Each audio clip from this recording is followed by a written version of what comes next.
One morning, Flora the tram engine was at Vickerstown station waiting for the signal to change so she could pick up her coach from the yard. But it never did. I can't be waiting around here all day. Luckily for her, she wasn't. Unluckily for her, Billy was getting pushed by his trucks and he crashed into her. Billy, what is your problem? I've got too many to count at this point. Ugh. I don't get why my mail cars just disappear during the day. You're probably just not being careful enough with them. I am plenty careful, thank you. Ahem. Oh, hello, sir. Hello, Percy and Toby. I hope you have been enjoying your day. Toby, I have an assignment for you.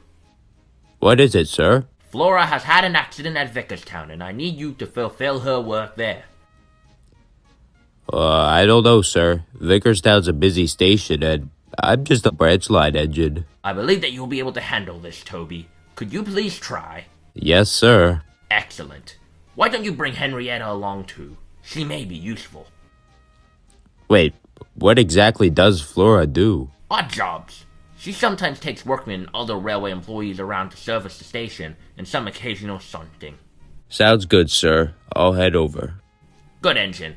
I must leave, but I will check in with you later in the day. Toby's worries hadn't subsided as he headed off for Vickerstown. Soon he arrived at the station and it was very busy. There were engines and passengers and machinery making noise everywhere. He didn't like it very much at all. Oh my, it's very noisy here, Henrietta. You get used to it. Oh, Pip and Emma. It's been quite some time. It has. How have you been, Pip? Pip just smiled at Toby. Oh, she doesn't speak much. Well, I'm just glad to see you two. It's my first day working at the station, and it's already overwhelming. Oh, just do what Pip does. Yes, yeah. And what is that? She closes her eyes and takes deep breaths until the noises don't seem so loud anymore. And that works? Pip just smiled again. All right then, I will have to try that. Soon the guard's whistle blew. Well, we best be off. Nice catching up, Toby. Good luck here. Same to you. Pip and Emma soon hurried off and Toby was left to himself. Well, I should get started on my work.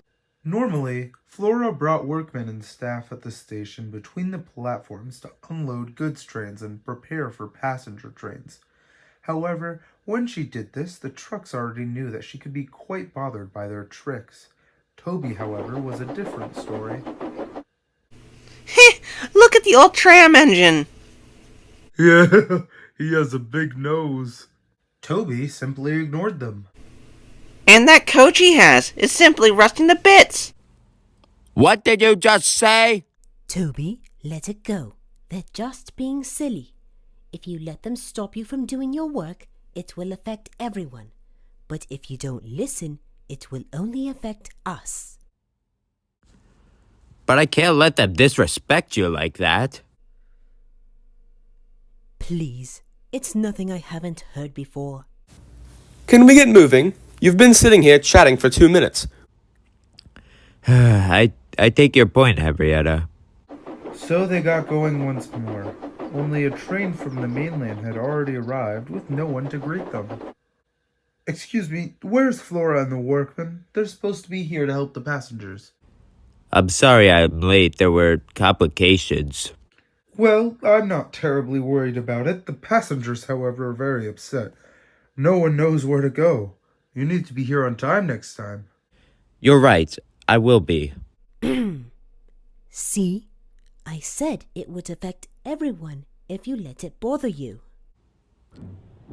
You're right. I'm sorry. Don't let others' ignorance get the better of you, dear.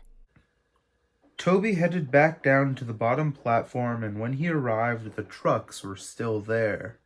Well, if it isn't Tom Sawyer and little Becky. Do us a favor and shove off.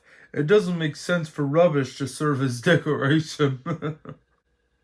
Toby closed his eyes and breathed in deeply, and simply ignored the silly truck, and shortly thereafter he set off again. See? We weren't delayed this time. Good on you. Well, it did feel good not giving that truck the time of day. You should strongly consider listening to me more often, considering my track record of always being right.